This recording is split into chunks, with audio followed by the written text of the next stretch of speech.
مولائے کائنات ہیں، لیکن سادگی ایسی ہے کہ فرمایا ساری زندگی جو کی روٹی کھا کر گزارا کیا، ساری زندگی. لیکن پھر یہ ساری زندگی جو کی روٹی کھانے والے علی کی شجاعت کیسی ہے؟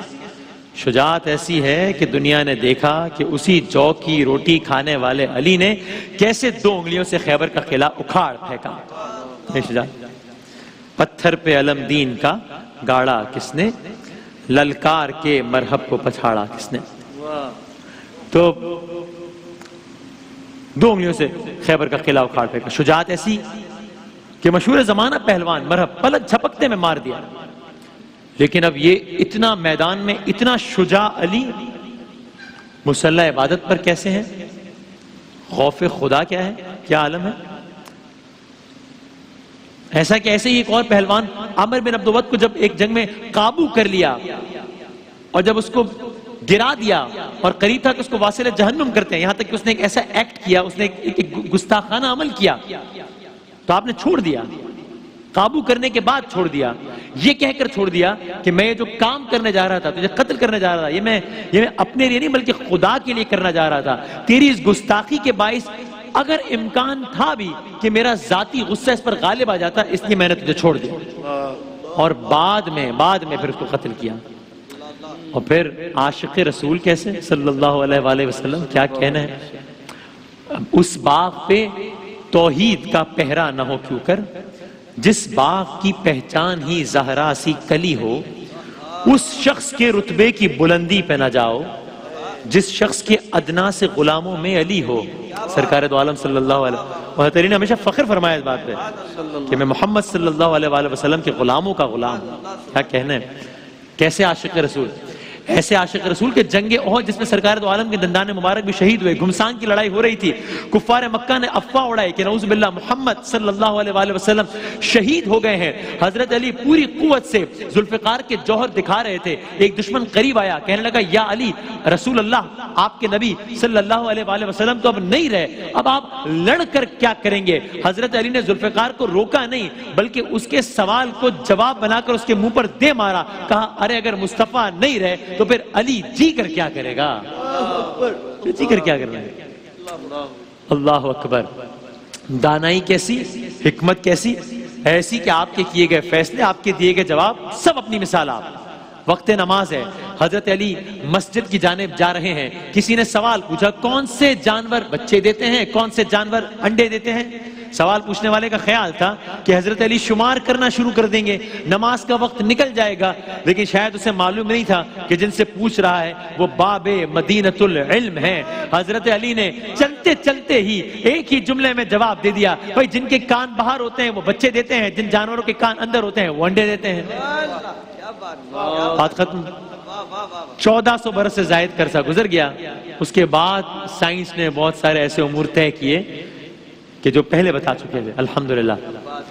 بس آج 21 رمضان المبارک، آج روزے شہادت حضرت علی. 18 رمضان المبارک کو اپنی صاحبزادی جناب ام کلثوم کے ہاں روزہ افطار فرماتے ہیں. آپ کی بیٹی نے، صاحبزادی نے اپنے بابا کے سامنے روزہ افطار کرنے کے لیے 2 قسم کے کھانے رکھے. فرمایا بیٹا ان میں سے ایک کھانا اٹھا لو. کہا بابا جان آپ سارا دن روزے کی حالت میں خدمت خلق میں مصروف رہتے ہیں، یہ دونوں کھانے تناول فرما لیجئے. کہا بیٹا میں نے ساری زندگی تمہارے نانا رسول خدا صلی اللہ علیہ وآلہ وسلم کو ایک ساتھ 2 کھانے کھاتے ہوئے نہیں دیکھا ہے، تو میں کیسے 2 کھانے کھاتا. اللہ اکبر.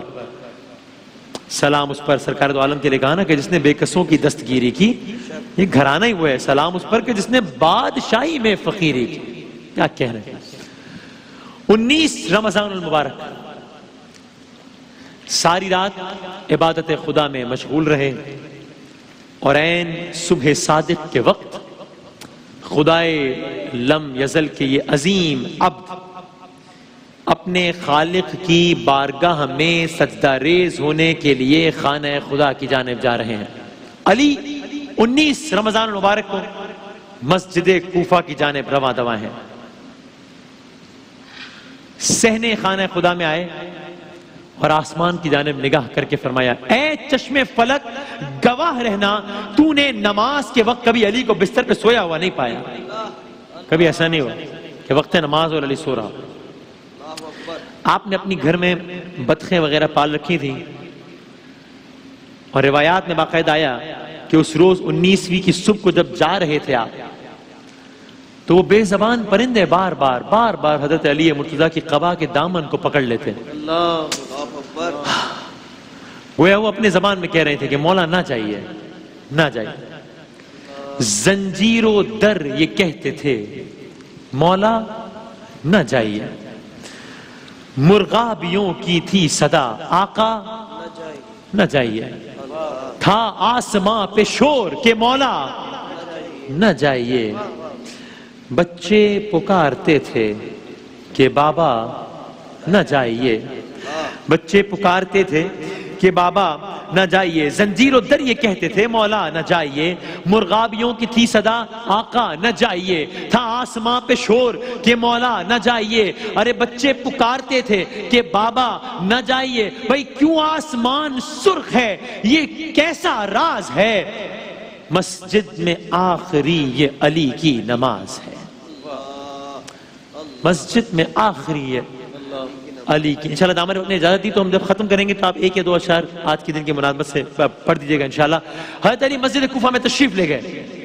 آپ کا قاتل عبد الرحمن ابن ملجم. سرکار دو عالم صلی اللہ علیہ وآلہ وسلم نے کہا دو افراد کے بارے میں کہا ان میں سے ایک یہ کہا میری امت کا شقی القلب ترین شخص عبد الرحمن ابن ملجم. مسجد کوفہ میں گئے ہیں دیکھا آپ کا قاتل عبد الرحمن ابن ملجم اوندھے منہ مسجد میں سویا ہوا ہے. علی قریب گئے. جانتے ہیں کہ کس ارادے سے آیا ہے. قریب گئے اسے یہ کہہ کر بیدار کیا کہ اٹھ نماز کا وقت ہو گیا ہے. سویا نہیں کرتے نماز کے وقت. کیا بات ہے. کیا کہنے ہیں. میں یہاں رو کر ایک جملہ کہوں. ظاہر ہے سب سے پہلے اپنے لیے بلکہ اپنے لیے ہی جملہ کہوں کہ میں سوچوں اور ہم سب یہ سوچیں انصاف سے بتائیے جس علی کو نماز کے وقت اپنے قاتل کا سونا پسند نہیں ہے وہ نماز کے وقت اپنے چاہنے والوں کا سونا کیسے پسند کر سکتا ہے. کیسے پسند کر سکتا ہے. تو علی والا بے نمازی نہیں ہو سکتا. علی والا قرآن سے دور نہیں ہو سکتا. تو بلایا بیدار کیا اذان صبح کے وقت. بس علی اس علی العلا کی بارگاہ میں سجدہ ریز ہوئے. نماز فجر ہے. 19 رمضان ہے. مسجد کوفہ ہے. گھر سے ابھی روانہ ہوئے ہیں.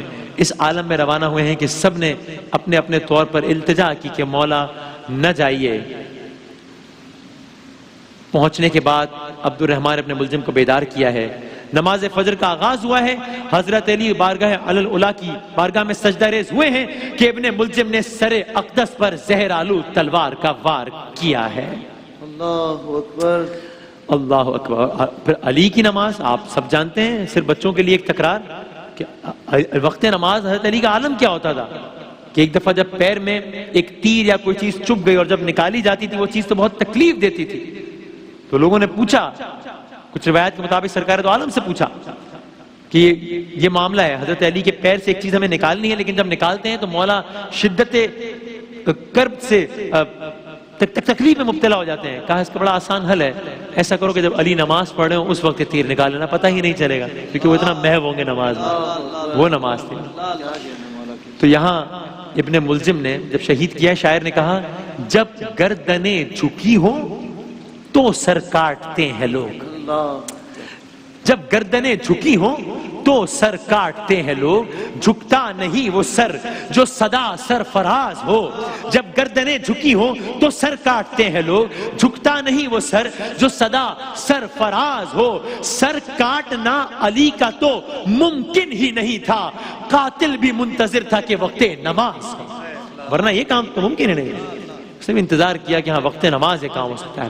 حضرت علی نے سجدے سے سر اٹھایا، جبین علی سے خون رواں ہے، زبان علی سے شکر رواں ہے۔ ضربت کے بعد پہلا جملہ فرمایا فستو برب الکعبہ، رب کعبہ کی قسم علی کامیاب ہو گیا۔ مسجد کوفہ میں شور و غل بپا ہو گیا۔ عزیز و اقارب اور چاہنے والوں نے ابن ملجم کو گرفتار کر لیا۔ خوف کے مارے ابن ملجم کانپ رہا تھا، خوف کے مارے زبان خشک ہو رہی تھی، پیاس کے مارے حال برا ہو رہا تھا۔ اپنے قاتل کی یہ حالت دیکھی، حسنین کریمین کو بلایا، آواز دے کر بلایا، پاس بٹھایا، کہا بیٹا دیکھو یہ پیاسا ہے، یہ پیاسا ہے، اسے شربت پلاؤ۔ واقعاً ابن ملجم کو شربت پلایا گیا۔ اپنے بڑے صاحبزادے امام حسن کو بلایا، نصیحت فرمائی، کہا دیکھو بیٹا میرے قاتل کا بھی خیال رکھنا، اس قاتل نے مجھ پر تلوار کا فقط ایک وار کیا ہے، لہٰذا قصاص میں اس پر بھی فقط ایک ہی وار ہونا چاہیے، 2 وار نہیں ہونے چاہیے۔ پس 19 رمضان المبارک کی صبح ضربت لگی، 21 رمضان المبارک 40 ہجری مولا کائنات حضرت علی نے جام شہادت نوش فرمایا۔